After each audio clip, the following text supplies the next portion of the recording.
Good afternoon, everyone. Thank you for the amazing turnout that our conference has had so far. Thank you all for being here. I'm honored to be the moderator of today's last panel that will talk about such an important issue as environmental law. In this panel, we will discuss the role of litigation and legislation in addressing climate change in Brazil and in the US. And to discuss on this important topic, I would like to introduce you to our panelists. So our first panel member is Judge Gabriel Wedy. He's a federal judge in Brazil, and he's also an environmental law professor at the Unicinos University and also at ESFAME in Rio Grande do Sul. He also holds a PhD and a master's degree in environmental law from Pontifícia Universidade Católica do Rio Grande do Sul, and also a visiting scholar at Columbia Law School. He was also the president of the Federal Judges Brazil Association between 2010 and 2012. Our second panelist is Professor Michael Gerrard. He's an Andrew Sabin Professor of Professional Practice at Columbia Law School, where he teaches courses on environmental law, climate change law, and energy regulation. He's also the director of the Sabin Center of Climate Change Law in Columbia Law School, and he chairs the faculty of Columbia University's Earth Institute. In terms of panel dynamics, I'll ask each of our panelists to give their individual presentations for about 20 minutes, and then we'll open the floor for audience questions. And for that, I remember you to please submit your questions through the Slido app by using the hashtag Harvard Law Brazil. So let's kick off with our first panelist, Gabriel Wedy.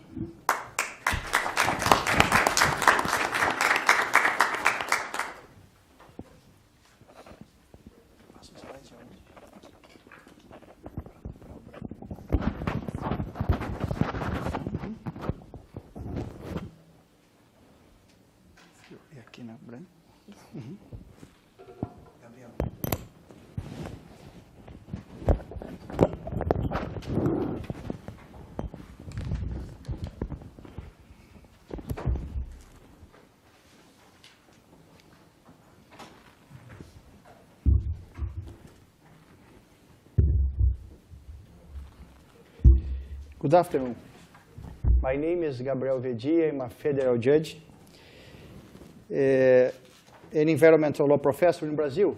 It's a great honor to have been invited to give this presentation here at Harvard Law School. Many thanks to this great university, to the Brazil Harvard Law School Students Association, Isabella and Eric, and the Rio de Janeiro and Espírito Santo Federal Judges Association, President Fabrício Castro, my dear friend. Professor Michael Gerrard, my friend, professors, colleagues, and students. My talk is about legislation and climate litigation in Brazil. Brazil plays a major part in the global fight against climate change, especially because of its vast forests. However, the amount of deforestation now occurring is in great disputes. Between August 2014 and July 2015, for example, deforestation in Brazil Amazon rainforest increased by 215%, according to Amazon Research Institute. In contrast, according to the Brazilian government, the increase was only 16%. Legislation and litigation should play roles in the present and in the future in combating deforestation and other factors relevant to climate change in Brazil. Brazil has a specific act on climate change. However, it needs to be enforced and interpreted in accordance with the constitutional principle of sustainable development, so as to be effective. The principle of sustainable development is provided for by Act 1287, which established the National Policy for Climate Change, NPCC. The Act, although imperfect and lacking in some respects, is a breakthrough and a milestone in the fight against climate change and global warming. It has clearly incorporated concepts of international instruments that protect the environment. The Act 12-187 is implemented by Executive Order 7390/2010, which, among other important points, states that the greenhouse gas emissions should be reduced from 36.1% to 38.9%. By the year 2020, however, before the United Nations Conference on the 2030 Sustainable Development Agenda held in New York in September 2015, Brazil promised that the reduction would be 37% by 2025 and 43% by 2030, exceeding the goals established in the executive order. The big question is whether Brazil will have the structure, technical capacity, and political will to seriously achieve these goals. The shortage of structure to monitor sources that emit greenhouse gases, the increasing deforestation of the Amazon rainforest, transport dependent on fossil fuels, the lack of environmental education in schools, and corruption are all serious obstacles to be fought against so that this goal can be achieved. The Act provides the principles, goals, guidelines, and the instruments of NPCC in Article 1. Important technical concepts were created for the Brazilian law, such as the concepts of adaptation, of adverse effects of climate change, of emission sources, of greenhouse gases, of impacts, of mitigation, of climate change, of GHG sink, and of vulnerability in Article 2. These technical definitions needed to be clearly spelled out and translated into legal language, since they must be employed with the greatest possible care and accuracy in the formulation and implementation of public policy, as well as judicial and administrative decisions. Among other things, the Act provides that economic and social development must be compatible with the protection of the climate system in Article 4. The relationships of the environment to the economy must always be considered when planning and implementing reductions of carbon emissions. The Act provides for tools, including the National Plan on Climate Change, the National Fund on Climate Change, and, in particular, the assessment of environmental impacts on the microclimate and the macroclimate, according to Article 6, among the institutional instruments for the work of the National Climate Change Policy are the Interministerial Committee on Climate Change, the Brazilian Research Network on Climate Change, and the Coordination Committee of Activities in Meteorology, Climatology, and Hydrology. Significantly, according to Article 8, provides that official financial institutions will make available credit and financing lines in order to produce and encourage clean energy. Principles, goals, guidelines, public policies, and government programs must be compatible with the principal objectives, guidelines, and instruments of the national policy for climate change. Consistent with the Article 10, the Act provides that the executive order, in accordance with the national policy for climate change, must set sectoral plans for the mitigation and adaptation to climate change in order to create a low-carbon economy. In order to create a low-carbon economy in the generation and the distribution of electricity, in urban public transportation, in the interstate transportation systems of cargo and passenger, in the durable consumer goods, manufacturing industry and chemical industries, in the pulp and the paper industry, in the mining in the construction industry, in the health service, and in agriculture. The goal is to meet gradual emission reduction targets considering the peculiarities of each sector. Climate change litigation has been occurring in the United States for years, and is now common, but in Brazil it is very recent and rare. This is particularly due to the fact that there is not a sound doctrine regarding the climate change law in the country. The jurisprudence presents few interesting cases. I will talk about 3 cases in this presentation. This case that have already been judged by Superior Court of Justice. This case related to the anthropogenic factors causing climate change, and some mention their sometimes catastrophic effects.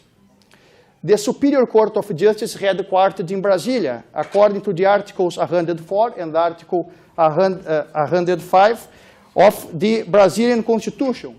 It is competent to judge in a special appeal the case decided in sole or last instance by regional federal courts, or by the courts of the states or federal districts, when the decision under appeal 1 goes against treaty or federal law or denies its effectiveness.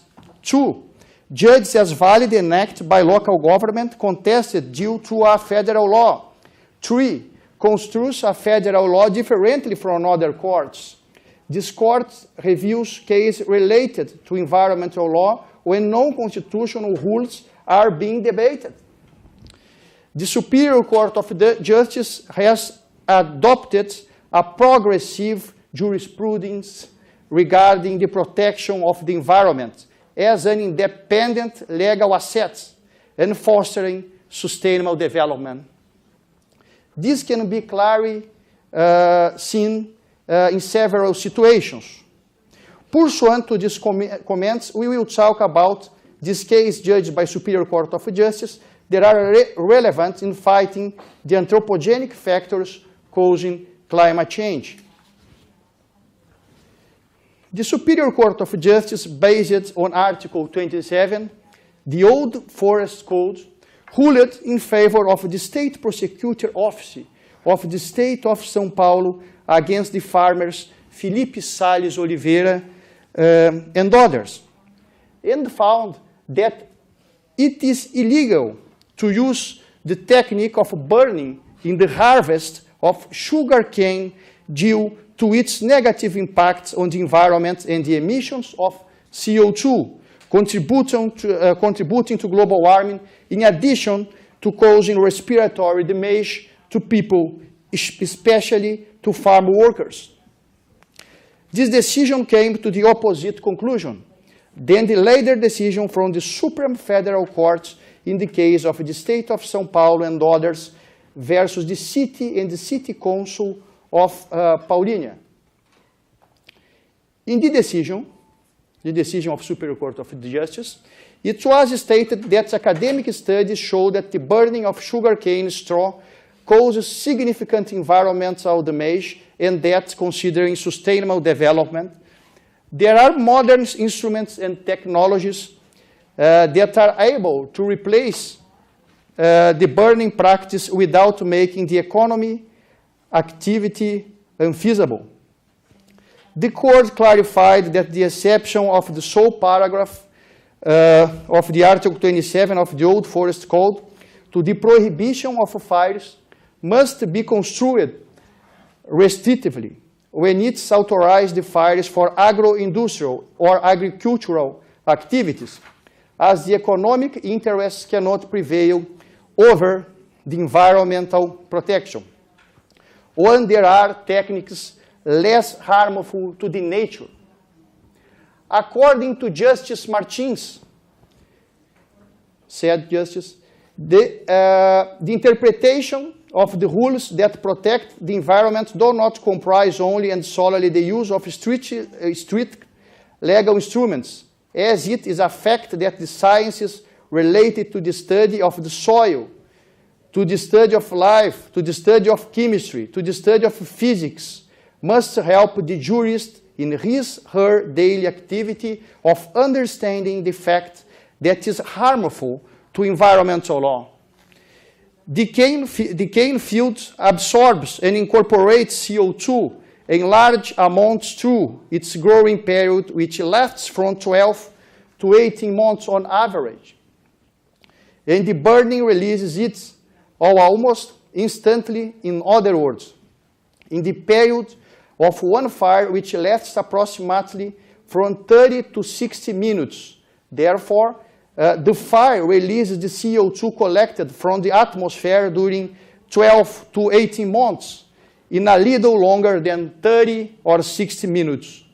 In addition, other gases are formed and released in the atmosphere together with CO2.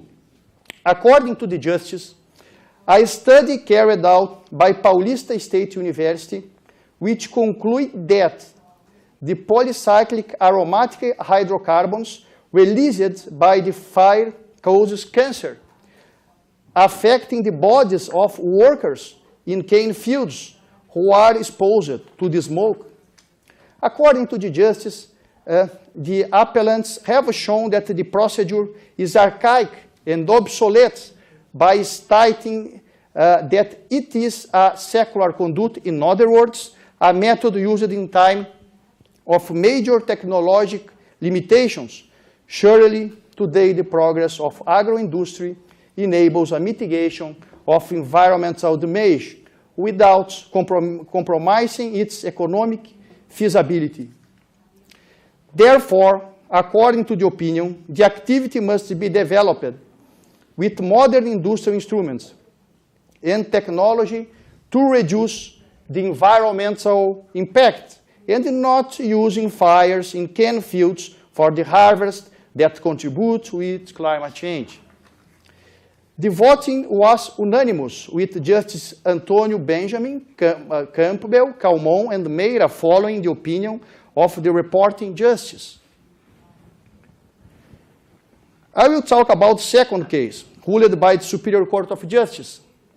Braulínio Basílio Maia Filho filed an ordinary proceeding against IBAMA, Brazilian Environmental Institute, aiming at revoking fine applied due to a fire in a pasture carried out in an area of 600 hectares. The federal judge ruled in favor of the plaintiff on the grounds that the legal instrument that justified the fine could not be applied in this case. After an appeal by IBAMA, the Regional Federal Court reversed the decision on the grounds that the penalties for violation of the environmental legislation have express legal provision inserted in the Article 14 of the Act 6938. And the Brazilian Environmental Institute has legal authority to enforce them. Braulínio Basílio Maia Filho, dissatisfied with the decision, appealed to the Superior Court of Justice, which decided that it is legal to apply a fine due to the burning of 600 hectares of pasture pursuant to the provision of the Act 6938. Justice Antônio Benjamin, in his opinion, which the other judges signed onto, explicitly mentioned the relation between the fires and the climate change. Justice Benjamin stated that the law provides for application of fine for non-compliance with the measures required to the preservation or correction or inconvenience and damage caused by degradation of the environmental quality. It is certain that the expression non-compliance includes acts of degradation not only by omission but also by action. In this case, the appellant's conducts of carrying out the burning of an area corresponding to 600 hectares without authorization from the environmental agency violates the law. The fires are incompatible with the purposes of environmental protection established in the federal constitution and in the environmental laws. In times of climate change, any exceptions to this general prohibition, in addition to being expressly provided for in federal law, must be restrictively construed by the manager and the judge. The Superior Court of Justice, with this foundation, understood as legal the fine applied by IBAMA to Braulínio Basílio Maia Filho, due to carrying out fires in 600 hectares of pasture. I will review the third and the last case ruled by the Superior Court of Justice. The Federal Public Prosecutor Office of Joinville, Santa Catarina, filed a public civil proceeding against H. Carlos Schneider Company and SER Parafuso, a labor entity congregating the employees of Caesar Group in Santa Catarina State. The Federal Public Prosecutor Office claimed that the defendants filed and drained a mangrove forest in an urban property, even after being notified by EBDF and FATMA environmental bodies, by the City Council of the City of Joinville and by the Port Authority. Federal Judge Moraes, our colleague, my colleague, condemned the defendants to removing the landfill and any buildings that are on the mangrove forest and specific reforestation of the mangrove forest. The decision by Judge Moraes was confirmed by the Regional Federal Courts of the 4th Region. The defendants appealed to the Superior Court of Justice. The Superior Court of Justice rejected the defendants' appeal and upheld the original decision favorable to environmental protection.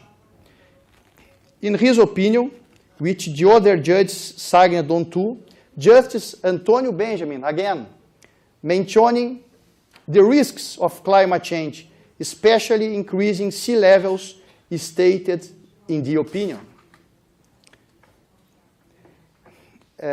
Stated Justice Antônio Benjamin, as a result of the evolution of scientific knowledge and change in the ethical attitude of the human being towards nature, several functions are recognized in mangrove forests. One, ecological, as a sea nursery, a core piece in the reproductive process of a large number of species. A biological filter that retains nutrients, sediments, and even pollutants, a buffer zone against the storm, and a barrier against the erosion of the coast. Two, economic, source of food and traditional activities, such as artisanal fishing. Three, social, vital environment for traditional population whose survival depends on the exploitation of existing crustaceans, molluscs, and fishes. Current Brazil legislation reflects the scientific, ethical, political, and legal transformation that repositioned the mangrove forests, taking them from a condition of health risks and undesirable condition to the level of a critically threatened ecosystem, aiming at protection its ecological, economic, and social functions. The legislation assigned then a legal nature of permanent preservation. Area. Accordingly, it is everyone's duty, honors or not, to ensure the preservation of mangrove forests and ever increasing need, especially in times of climate change and increasing sea levels, destroying them for direct economic use with the permanent incentive of easy profit, and short-term benefits draining them or land, filling them for a real estate speculation, or soil exploitation, or turning them into garbage dumps, constitute serious harm to the ecologically balanced environment and to the welfare of the collectivity, a behavior that must be promptly and vigorously repressed and sanctioned by the administration and the judiciary. Concluding his opinion, the Justice Benjamin stated that it is unacceptable after the Federal Constitution of 1988, which valued the preservation of fundamental ecological process and full non-compliance with the Forest Code of 1965, intending to give the mangrove forests other destination that is inconsistent with the untouchability assigned to it by law as a permanent preservation area. The decision of the Superior Court of Justice was unanimous in the sense of condemning the defendants to remove the landfill and any buildings that are on the mangrove forests and to make a specific reforestation of the mangrove forest. Justice Calmon, Noronha, Meira, and Martins have also participated in the decision and following the opinion of the Justice Antonio Benjamin. In conclusion, the decisions of the Superior Court of Justice in this scenario are according to the provisions of the Paris Agreement and the national policy of climate change. It is important that the Brazilian judiciary branch take the severe threats posed by climate change seriously, such as droughts, floods, increased storms, rising sea levels, and environmental, social, and economic losses deriving from these facts. The Brazilian Constitution, the national policy of climate change, and the Paris Agreement are important instruments for legal decisions favorable to the environment and to the stabilization of climate for the benefit of present and future generation. Thank you.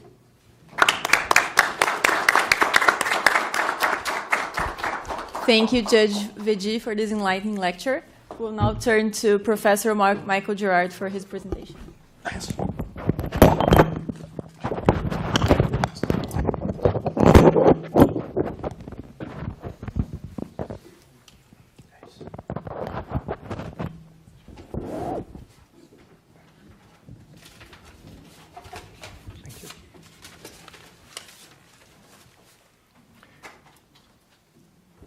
Thank you very much. It is a great honor to be here this afternoon with all of you at this great university.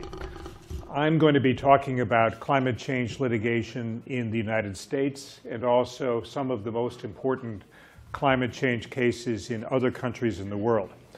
There is a very large volume of climate litigation in the United States. Our center at Columbia Law School keeps track of all of them. And as you can see, there have been, as of about a year ago, 654 lawsuits filed in US courts on climate change, far more than all of the other countries in the world combined. Australia is a very distant second.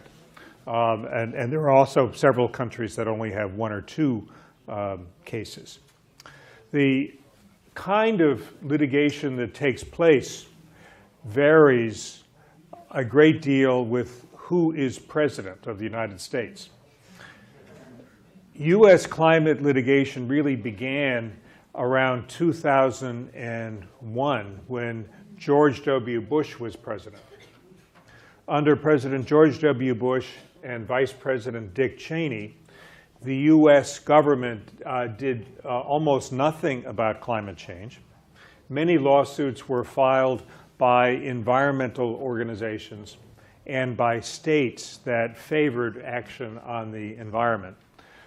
leading most importantly to a decision by the US Supreme Court in 2007, a case called Massachusetts versus Environmental Protection Agency, finding that the Clean Air Act of 1970 gives the Environmental Protection Agency the authority to regulate greenhouse gases.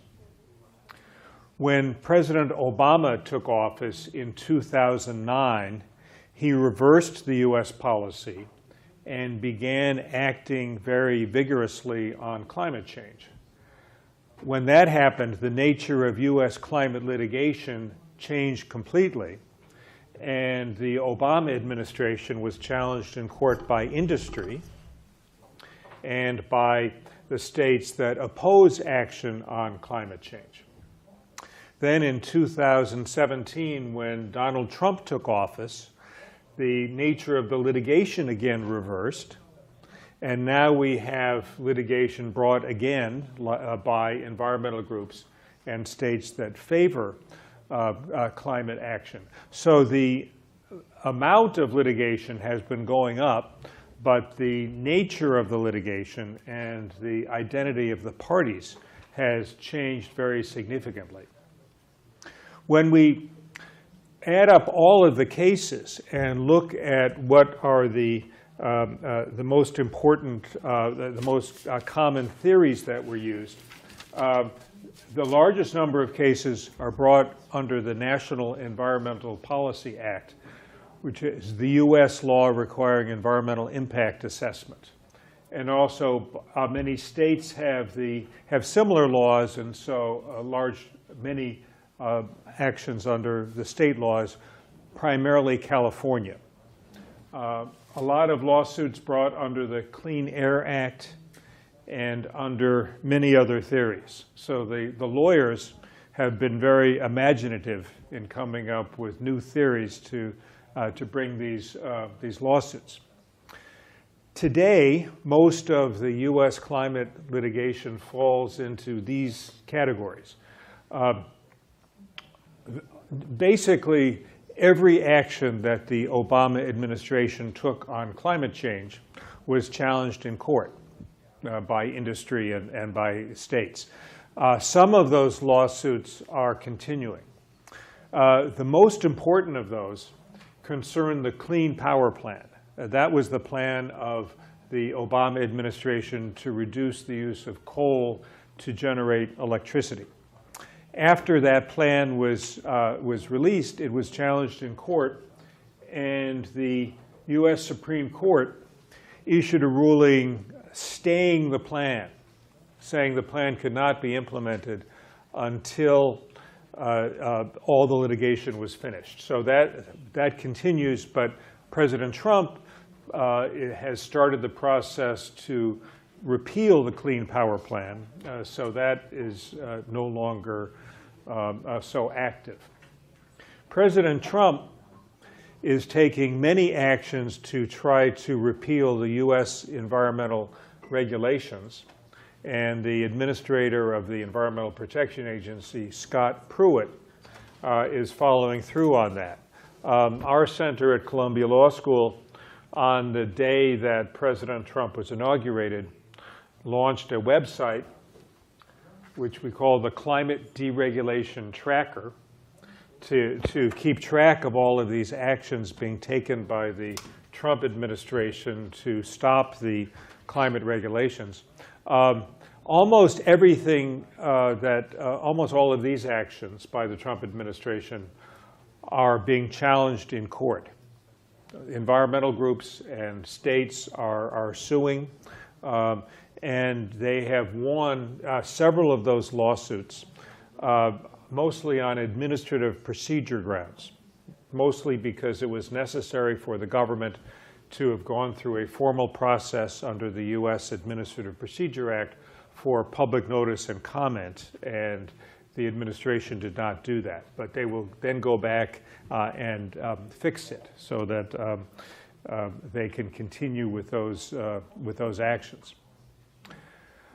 Another category of lawsuits is attempts to sue fossil fuel companies primarily oil and gas companies for money damages due to the negative effects of climate change. There were several of these lawsuits brought more than 10 years ago. One of them went up to the Supreme Court. The state of Connecticut and several other states sued several electric power companies, saying that their air pollution, their greenhouse gases were causing damage. And they asked the federal court to issue an injunction to require the power companies to reduce their emissions. The Supreme Court rejected that on the grounds that when Congress enacted the Clean Air Act, it gave the Environmental Protection Agency the sole power to regulate greenhouse gases, and therefore the federal courts should not be making their own rules. That was an injunction action, but the same theory was followed in a case called the native village of Kivalina versus ExxonMobil. This was a village in Alaska that is eroding away because their ice is melting. They wanted money damages from Exxon and other fossil fuel companies, and the court rejected that under the same theory that the federal courts may not do that. However, the Supreme Court left open the question of whether state common law and state courts may do that. In the last year, we have seen a total of 10 lawsuits filed using that theory. The slide says 9, but lawsuit number 10 was filed yesterday. So several cities and counties in California and the city of New York, and yesterday the city of Boulder, Colorado, have filed lawsuits in state courts against oil and gas companies seeking money damages from them because of the impacts of climate change. There are many questions about whether these lawsuits will succeed, but it's very interesting litigation to watch while it is happening. Another very interesting set of cases in the U.S. is brought under the public trust doctrine, the old doctrine based on Roman law that the government has an obligation to preserve certain lands and waters in trust for the public. Usually that doctrine has applied only to certain waters and so forth. But some professors in the U.S. have the theory that the public trust doctrine also applies to the atmosphere, and that the government has an obligation to protect the atmosphere from climate change. So a group called Our Children's Trust formed, and it has brought many lawsuits. Most of them have been dismissed, but one of them has had a great deal of success. That case is called Juliana versus the United States. It was brought by many young people, and their theory is that their generation is harmed by these greenhouse gas emissions, which will cause them, when they are older, to suffer. So in this lawsuit, the plaintiffs, these young people, are asking the federal court to order the Trump administration to prepare and implement a plan to drastically reduce greenhouse gas emissions. The trial-level court, the U.S. District Court in Oregon, rejected the U.S. government's motion to dismiss. This was shortly before President Trump took office. They had sued the Obama administration. Before President Trump took office, the U.S. Department of Justice, the defendants, answered the complaint, and they admitted many things. They admitted that climate change is happening, that humans cause most of it, and that it's a real problem. When the Trump administration took office, they asked to appeal. In this kind of case, you cannot appeal as of right until the very end of the case. They were unable to pursue that appeal. The Court of Appeals rejected that. And just last week, the court scheduled a trial date for October 29. So we're going to see a very interesting trial in Oregon starting in October 29 on the issue of how much did the federal government know about the dangers of climate change and what duties does it have to reduce climate change. Again, I am not confident that this decision will ultimately be upheld by the Supreme Court, but it's very interesting to watch meanwhile.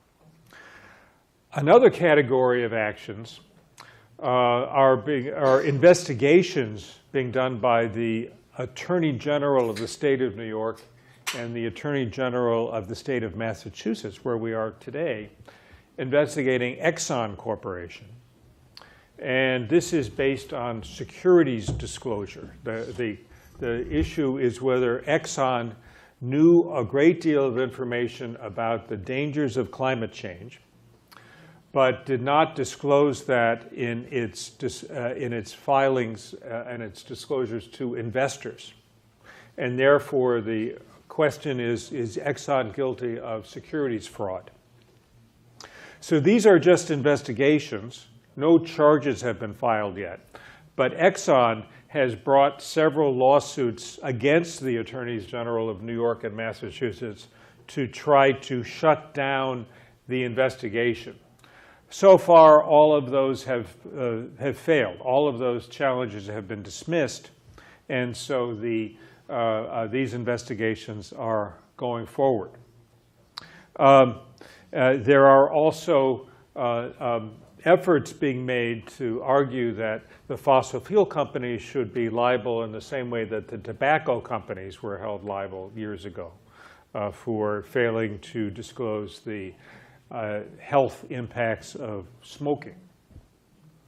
So those are the most important kinds of U.S. litigation. I now want to talk about some of the most interesting litigation outside the U.S., and this is a report that our center prepared for the United Nations last year that talks about these cases. In the Netherlands, a non-governmental organization called the Urgenda Foundation, Urgenda for urgent, sued the Kingdom of the Netherlands, saying that the government of the Netherlands should be required to reduce the country's greenhouse gas emissions under the duty of care that is part of the law of the Netherlands. The plaintiffs won. The trial court issued an order to the national government to reduce its greenhouse gas emissions. This decision is now under appeal to the Intermediate Appellate Court in the Netherlands. But meanwhile, the government of the Netherlands is complying with the order and is taking steps to reduce national greenhouse gas emissions. In Pakistan, a farmer in Pakistan sued the government, saying that the government had a national plan to adapt to climate change, to help people prepare for the impacts of climate change. The trial court in Lahore, Pakistan, ruled in favor of the farmer and the judge set up a commission of experts and officials to come up with a stronger plan to prepare for climate change. And that commission is now at work. In Colombia, just about 2 weeks ago, the Supreme Court of Colombia issued a ruling that the Constitution of Colombia requires protection of the forests. And it ordered the national government to take steps to protect the forests of Colombia. partly to protect against climate change. A lawsuit has been brought in Germany by this fellow who is from Peru. And this plaintiff lives near, is also a farmer in Peru. He lives near a glacier that is melting. He is alleging that the glacier is melting because of greenhouse gases. And he is suing RWE, which is the largest electric power company in Brazil, saying that RWE caused 0.5% of the greenhouse gases in the atmosphere, and therefore RWE should pay him 0.5% of the damages that he is suffering as a result of the melting of his glaciers. This was brought in a trial court in Germany. The court initially, the trial court rejected the lawsuit, but the appellate court reversed and said the lawsuit may go forward. And so this lawsuit seeking money damages against the German electric utility company is moving forward. And finally, the Human Rights Commission in the Philippines has started an investigation that was first requested by Greenpeace into the responsibility of the fossil fuel companies for climate change in the Philippines. The Human Rights Commission has held hearings in the Philippines. None of the fossil fuel companies appeared. They argue that this commission does not have jurisdiction over this case. But the commission is going to have hearings in New York and London as well to bring forth evidence about the amount of emissions of greenhouse gases caused by the production of oil and gas and coal. The Philippine Human Rights Commission does not have any power except to make recommendations to the national government of the Philippines. But I think that this case is going to attract a great deal of attention as they move forward with these hearings. So there are many other lawsuits that are being brought around the world on climate change, an increasing number of them. Almost every week we see a new lawsuit being brought. The environmental community around the world is very distressed that there has been too little government action on climate change, and so they are coming up with a wide variety of legal theories to try to ask the courts to take action. So far, they have persuaded the courts in Oregon and in the Netherlands and in Pakistan to take action, and they are moving forward with lawsuits in several other countries. Thank you.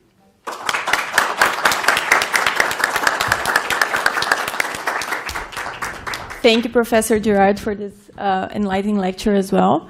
Our panelists unfortunately have time constraints, so I think we'll only have time for one question from the audience.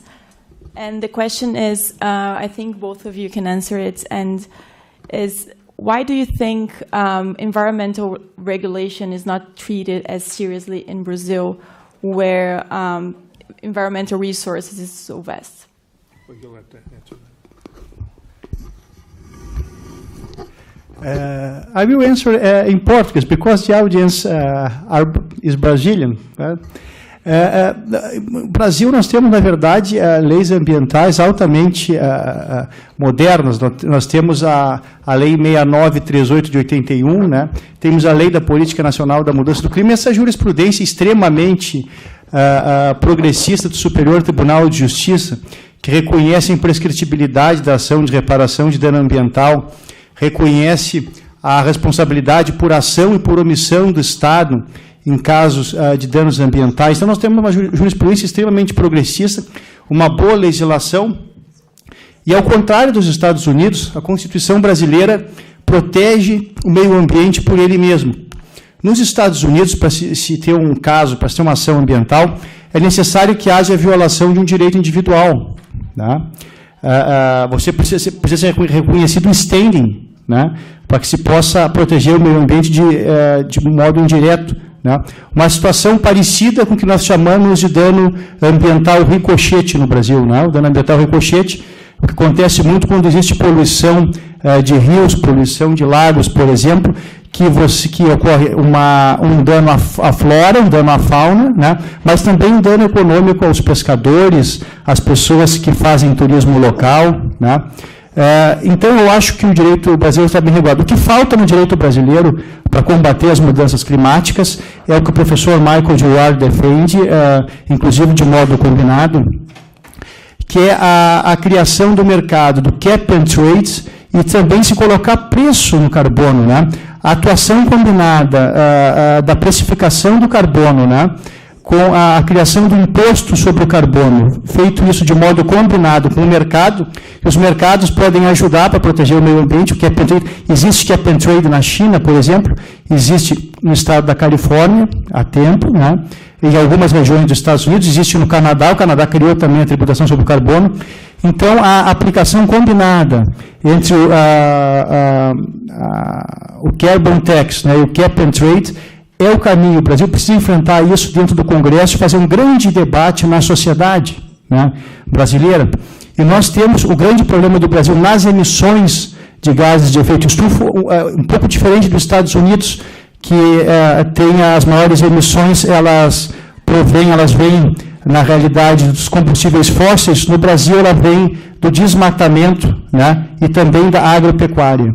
Então, as fontes de emissão de gases de efeito estufa são diferentes, né? No Brasil e nos Estados Unidos. Claro que nós temos um problema também de utilização excessiva de combustíveis fósseis, porque nós não temos trens elétricos, por exemplo, nós temos rodovias sucateadas, e os automóveis utilizam combustíveis fósseis, e nós estamos muito atrasados na questão do desenvolvimento e no incentivo fiscal à venda, produção e comércio de carros elétricos, o que já ocorre muito na Europa, né? Espanha, Portugal, os países europeus, todos se preparando para banir os automóveis movidos por combustíveis fósseis dentro de muito poucos anos, né? Então, nós temos que partir, e eu acho que o professor Gerrard, uma das autoridades mais importantes no mundo sobre o direito às mudanças climáticas, apanhou bem isso, né?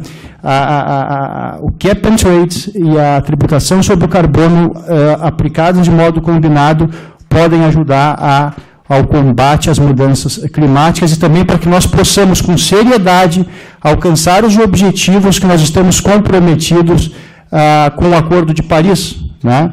Para que as temperaturas não aumentem mais de 2 graus Celsius e, preferencialmente, elas aumentem no máximo 1,5 graus Celsius, tentando chegar a 1,5 graus Celsius, tendo como marco inicial a época da pré-revolução industrial, ou seja, o ano de 1750. Então, vejo que temos boas leis, temos a Constituição brasileira que defende o meio ambiente, temos bons precedentes, precisamos avançar, sim, legislativamente na criação da tributação do carbono e na criação do mercado do cap and trade no Brasil.